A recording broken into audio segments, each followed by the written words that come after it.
A Receita Federal lançou um dos maiores projetos tecnológicos já feitos no país para viabilizar a reforma tributária.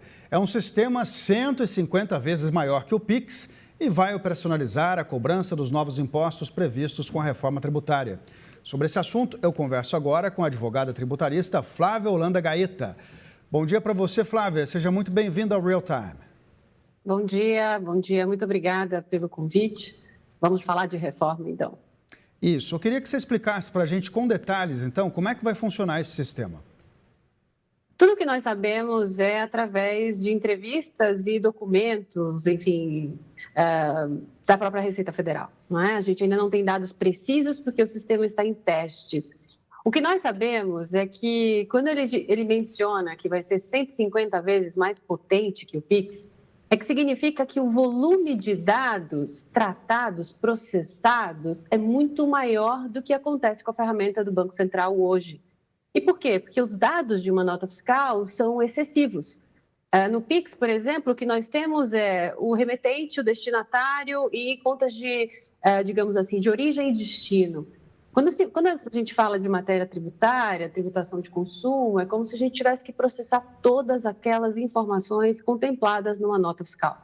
E por isso, tanta complexidade e a necessidade desse mega sistema ser, de fato, extremamente eficiente para entregar tudo que a reforma tributária está prometendo, que é simplicidade, transparência, eficiência.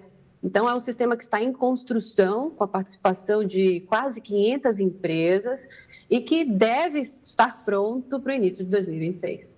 A gente vê muito empresário assim preocupado já, né, se vai ter que pagar mais impostos com isso ou não.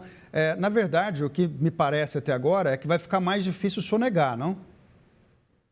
Na verdade é o seguinte, quando a gente faz uma reforma tributária também tecnológica, em que a gente coloca sistemas para tratar informações, o cruzamento de informações fica mais eficiente. E, naturalmente, é mais difícil você escapar dessa análise lógica de dados, não é? Então, assim, quanto mais a gente evolui tecnologicamente, menos a gente tem possibilidade de escapar.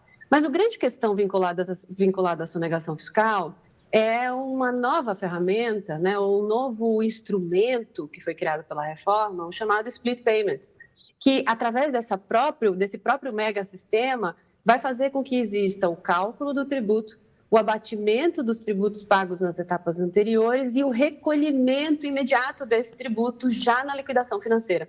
Ou seja, a movimentação financeira vai, de certa forma, garantir o recolhimento do tributo. Então, não é somente uma eficiência tecnológica, é se realmente a ferramenta do split payment funcionar muito bem, a sonegação pode sim reduzir, porque não vai ter muito escapatório. Bom, pensando aqui no cenário mais positivo, né, Flávia, se o governo começar a arrecadar mais, né, porque caiu, por exemplo, a sonegação, a gente pode até, quem sabe, ter uma expectativa de diminuir um pouco as alíquotas dos impostos, né? Olha, essa expectativa de redução de carga tributária, ela é muito pequena, porque até o processamento completo da reforma, até 2032, a gente vai viver muitas fases. Então, eu até acho que a gente pode, em algum momento no futuro, imaginar uma redução tributária.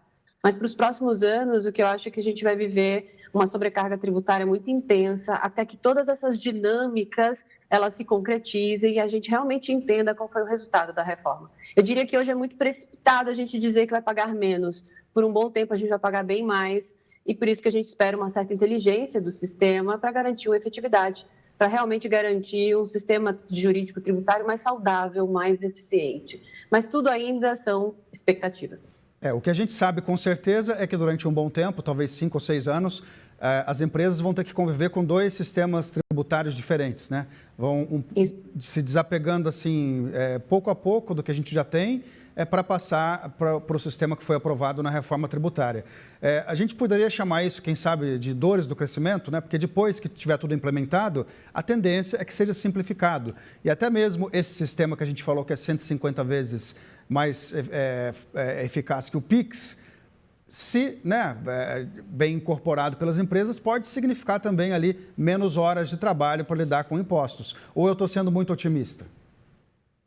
Eu acho que você está sendo muito otimista, mas eu acho que quanto mais essas ferramentas evoluem, melhor é o processamento de dados, mais eficiente é esse processamento.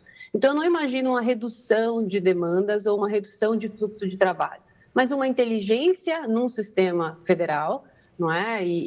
Enfim, que auxilia as empresas a facilitar o processamento, o reconhecimento de pendências, acontecerá pré-preenchimentos, como já acontece com declaração do imposto de renda pessoa física. Então, todo esse cruzamento de dados tem uma tendência de demonstrar também quando a gente erra mais, onde a gente erra menos, onde estão as nossas próprias fragilidades na gestão tributária, mas tudo ainda é novo. E na medida em que é novo, gera esse incômodo, gera essa incerteza, gera essa espécie de incógnita.